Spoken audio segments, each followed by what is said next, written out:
Hello everybody! Spooky Sane Woman here. Thank you for checking out episode 17 of Asagao Academy. I just had a fun time trying to do things.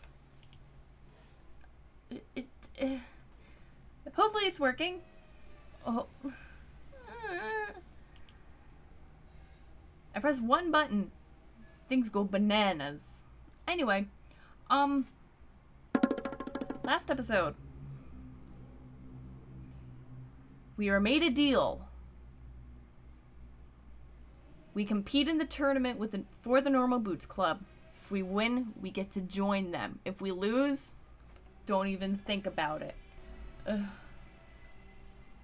Yeah. So let's get back into it. I couldn't sleep at all that night, so when morning came, I put on my uniform and headed to class early. For once I was eager for the mundane classroom environment. I hoped it would still my racing thoughts and help me to come to terms with my amazingly good fortune. Therefore, I was sitting at my desk, falling slowly asleep when a hand slammed upon its surface. Listen up. Ah! I scooted my chair away from my desk. Shane glared at me. If you are really competing with us in this tournament, and I still can't believe that's happening, then you had better not let us down. He pulled out the chair in front of my desk and sat down. Let's talk strategy. What? Do you think practice will pull you through the tournament? Despite knowing it was probably the wrong answer, I nodded. No. Wrong! Rather than practice, you need strategy. I could hardly believe my eyes. I was exhausted. I was hallucinating. Shane was morphing into a butterfly. Shane, the normally quiet, wary, barely speaking Shane, was suddenly on fire and preparing to give me a full lecture on video game strategy. Did this mean my good fortune was over, or... Pay attention. I snapped up straight and scooted my chair to my desk. Okay, Shane, go on. Yes, sir. Strategy isn't something you can just study, and it isn't something you can only start thinking about when you're playing your game. Strategy is always. Okay. Repeat after me. Strategy is always. Strategy is always? He slammed his hand on the desk again. With feeling! Strategy is always! Yeah. Good. Do you know what this means? That I'm terrified? Christ. In your daily life, you can make choices willy-nilly like an absolute idiot, or you can make smart, intelligent choices. You can make choices like a winner. Sometimes these go against what we want in the moment. Someone strategizing for a diet would have to pick not to eat a second serving, even if they want to, even if they're hungry. It's not always what you want, but it's what you gotta do. Understand? I think. Kind of? He nodded, seemingly satisfied. The more you strategize in your daily life, the better your mind will get when trying to strategize in-game. Gaming isn't just fun. Gaming is life. He leaned forward, staring me down. Strategy is always.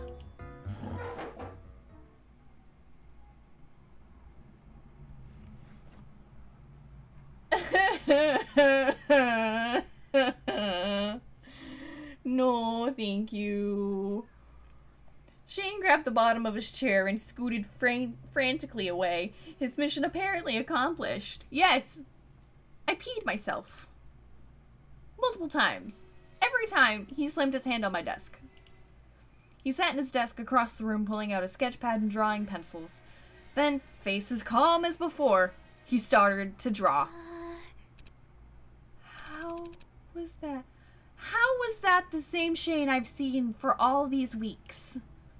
If he heard me, he didn't respond. I turned back to my desk, once again wide awake.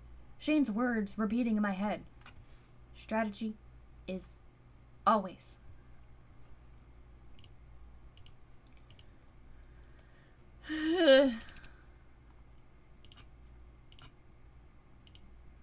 Oh, hey!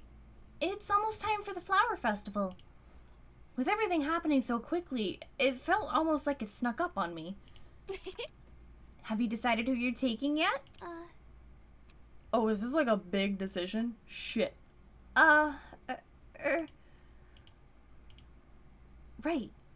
I had to go with someone to the festival. But who could I ask? The only guys I knew were the members of the Normal Boots Club. Would they want to go with me? And which one should I ask?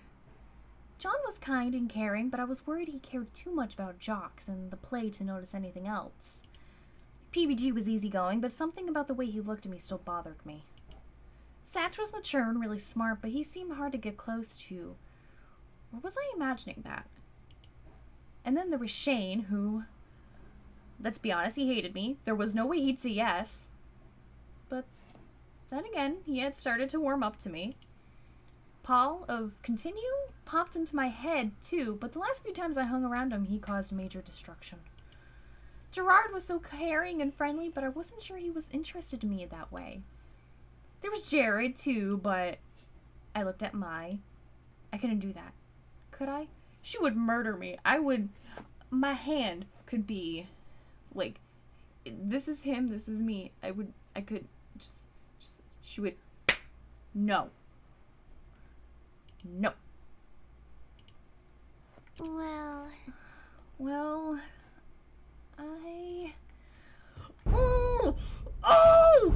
No! Ah! Oh! Oh! Ah! Yay! Ay, Chihuahua! Did I just fucking say that in 2018?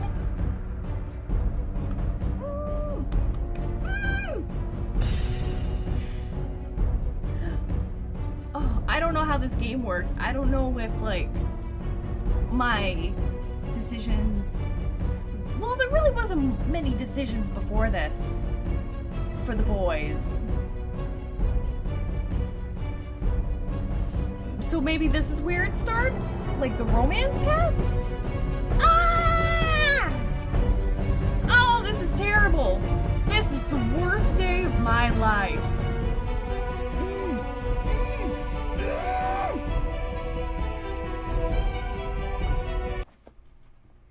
I'm sorry. I know. I'm being loud. I'm being a loud mama. Ma'am?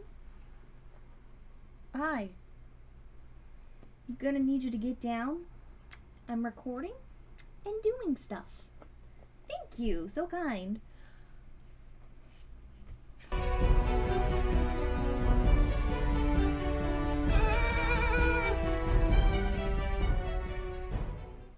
I'm going with Gerard. Gerard. Fart nuggets. I'm asking Gerard. Oh god, I hope he doesn't fucking decline me. Really? Oh, that's so cute! Gerard is such a great guy. I'm sure you'll be happy with him. You act like I'm getting married to him. My... Well, go on! What? Hey, I know, I'm screaming. It happens. Go! Come on and get your man. Wait, you mean now? Yeah? Mai hit me on the back and practically shoved me towards the door. As I began to leave, my legs turned to jelly. Small pink blobs filled my vision. That does not sound healthy. What? Go! Mai was tossing... Oh... I thought it was actual, like, starbursts. Like, that's not good. Mai was tossing cherry blossom petals over my head. Where did you get those?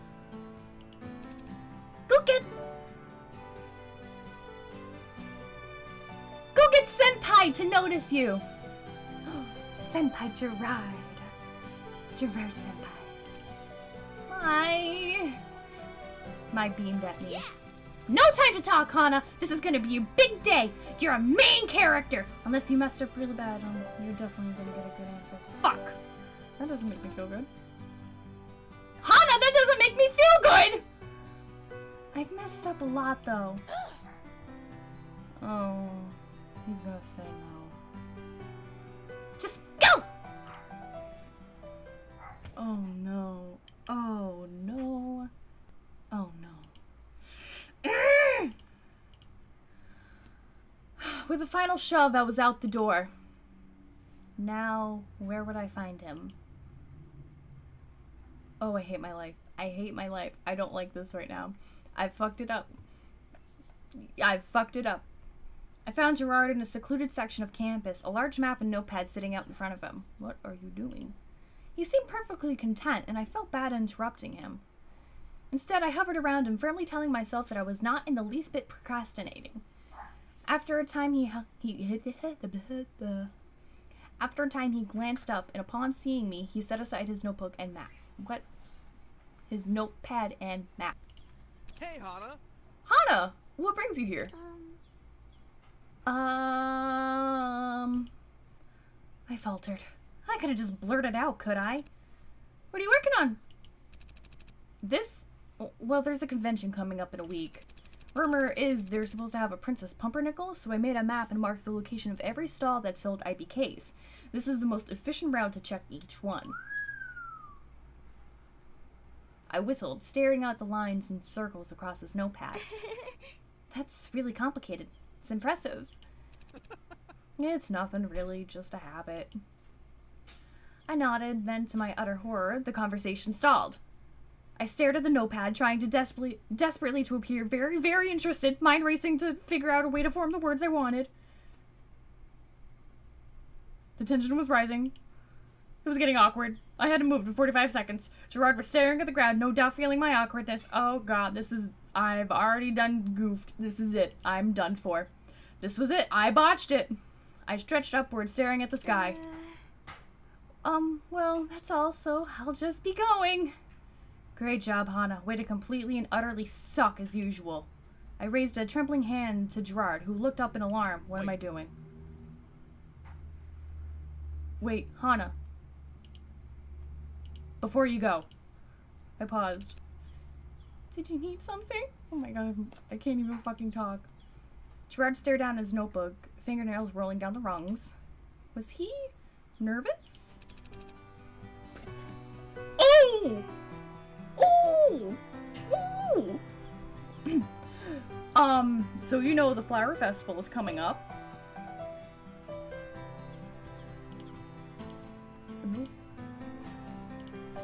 Gerard was blushing, but it seemed his mind was made up. Heat rushed to my face as I waited for what came next. I was thinking that, you know, we could go together. But only if you were interested, you know.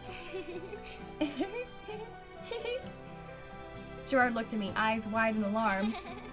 I'm totally laughing maniacally. Oh, God. Hana, stop. I couldn't help it. I started laughing helplessly. Gerard cast his eyes to the ground again. Aww. I guess not. Huh. No, it's not that. I was gonna ask you myself, but I wasn't brave enough. Gerard looked at me questioningly, wind rustling a stray hair on top of his head. Then a slow smile spread across his face. Really?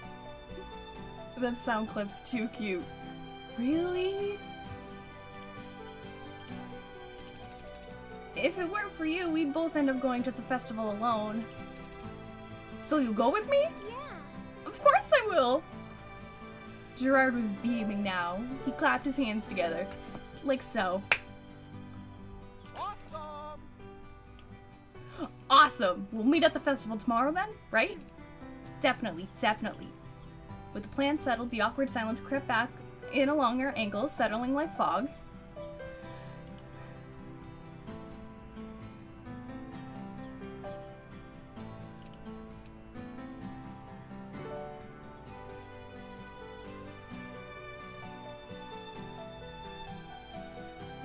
Take care. Well, I'll see you then! Right. right! I turned so rapidly I stumbled over my own feet. I talked so rapidly I stumbled over my own tongue. Hana, are you alright? I'm fine! Sorry, bye! I dashed away, internally screaming, awkward, awkward, awkward. But still, I had a date with Gerard, and he was the one who asked me. It seemed my feelings were reciprocated.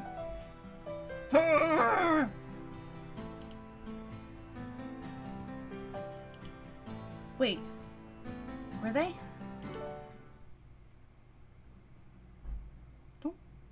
Don't do this to me, Hana. Oh, that was stressful. Oh, that was stressful. I'm sweating more than I should be. So, what I'm gonna do is I'm gonna save this. And I'm gonna end the episode off here. Holy shit, we're finally getting to some romance!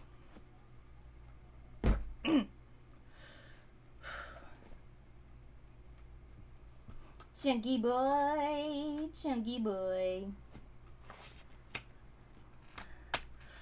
Well, thank you guys so much for watching. If you enjoyed, go ahead and leave a like and subscribe. Share with your friends if you like flower festivals and awkward silences.